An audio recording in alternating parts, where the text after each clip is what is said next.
Discussion, though, about LGBTQI plus communities here in South Africa. Under siege is the only way to describe what is going on. I was in the process of speaking to Aldred de Klerk, who is a senior policing and global security specialist, to talk about how we handle the scourge from a policing perspective. Aldred, hello to you. My apologies for cutting you short as I was coming to you earlier. Let's just talk, if we could, about policing and dealing with these violent attacks on this specific community. Do you think police are doing enough?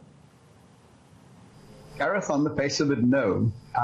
Policing this particular sector needs to be understood for what it is. It's a particular population who, simply because they are deemed to be different from what is described as the norm, which is complete nonsense because our constitution doesn't make that distinction, they are particularly vulnerable and at risk simply because of all the things that Frank has said. And what the police have failed to do is they failed to institute a nuanced policing approach to this in terms of understanding how this population is vulnerable, understanding how they're particularly at risk.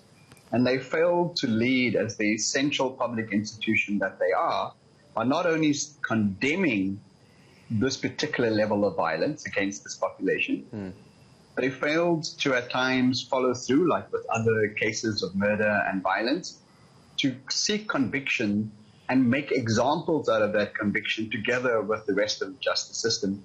Because this is a particular set of crime and particular violence against a sector of our population that all of us have to condemn, and we have to see it for what it is that it's a hate crime.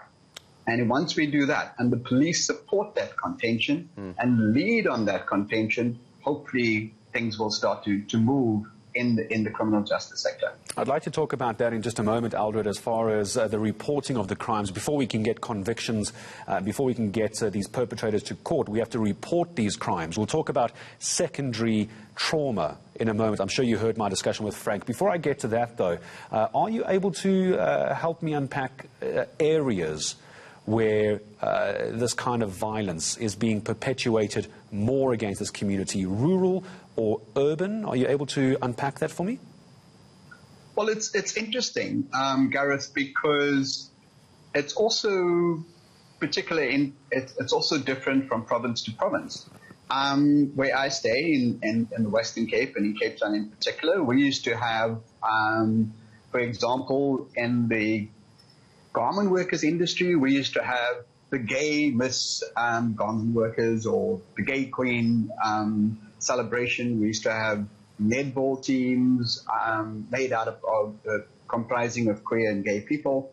And this is permeated throughout the community. We understand who's in our family, and it seems to be relatively acceptable.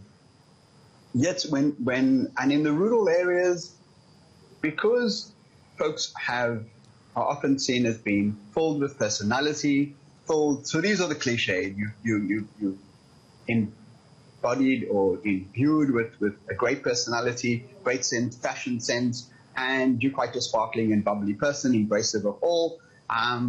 You are the odd person in the community and therefore acceptable. That is not true when it comes to particular townships in our community. And townships, I'm not going to differentiate between sort of black-colored townships. And it's exacerbated by wine or alcohol, and it's exacerbated then by a sense of bravado and then clear homophobia. So, yeah. Aldred, Let me township-based as opposed to provincial-based. Let me talk about that. I don't want to dig down too far into provincial or national base because we'll be here all day and we certainly need the time to do that. But I want to ask this because I think someone could be watching now. It's my final question to you, as briefly as you can. The secondary trauma that we spoke about, before we get to the convictions, before we even get perpetrators into court, victims of hate crime, let's call it what it is, it's a hate crime, are too scared to come forward. How do we fix that? As a final question to you. Well, police who fail to do their duty under the Constitution and according to their prescript simply has to be investigated and then either disciplined and or removed from police. So that's the simple part of it. We also need greater oversight over the policing register at police stations, and this is where community police forums can play a role. And our broad LGBTQI plus community needs to ensure that they actively engage at their station level with community police forums, with public sector oversight bodies, start representing themselves on ward committees, start standing as ward councillors, and start taking a much more active leadership role and become the examples we know they are. And I appreciate your time, and hopefully all of those people that you're addressing are going to be listening as well as we continue to try and unpack how do we particularly get on to this issue, particularly from the issue of policing. My thanks to you, Aldred de Klerk, Senior Policing and Global Security Specialist. I'm going to be speaking